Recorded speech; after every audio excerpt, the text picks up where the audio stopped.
আপনার ধনেপাতা কি 2-3 দিনের মধ্যেই নষ্ট হয়ে যায়? তাহলে এই সহজ কিচেন ট্রিকটি আপনার জন্য। মাত্র একটি সঠিক উপায়ে সংরক্ষণ করলেই ধনেপাতা টাটকা ও সতেজ থাকতে পারে 2 সপ্তাহ পর্যন্ত। কি সেই ট্রিক?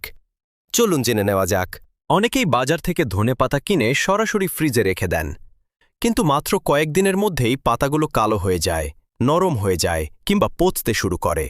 ফলে টাটকা ধনেপাতার স্বাদ ও ঘ্রাণ দুটোই দ্রুত নষ্ট হয়ে যায়। প্রথমে ধনেপাতার হলুদ বা নষ্ট পাতাগুলো আলাদা করে ফেলুন। এরপর ধনেপাতা ভালোভাবে ধুয়ে সম্পূর্ণ শুকিয়ে নিন।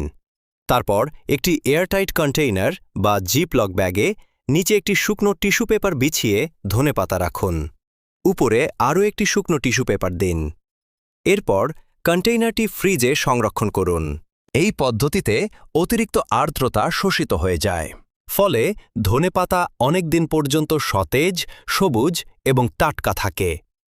সঠিকভাবে সংরক্ষণ করলে অনেক ক্ষেত্রে ধনেপাতা 10 থেকে 14 দিন পর্যন্ত ভালো থাকতে পারে। আপনি ধনেপাতা সংরক্ষণের জন্য কোনো পদ্ধতি ব্যবহার করেন? আপনার নিজের কোনো কার্যকর টিপস থাকলে কমেন্টে শেয়ার করুন। আর এমন আরও সহজ কিচেন টিপস পেতে ফলো করতে ভুলবেন না। এমন আরও কিচেন টিপস পেতে ভিডিওটি সেভ করুন, শেয়ার করুন এবং আমাদের ফলো করুন।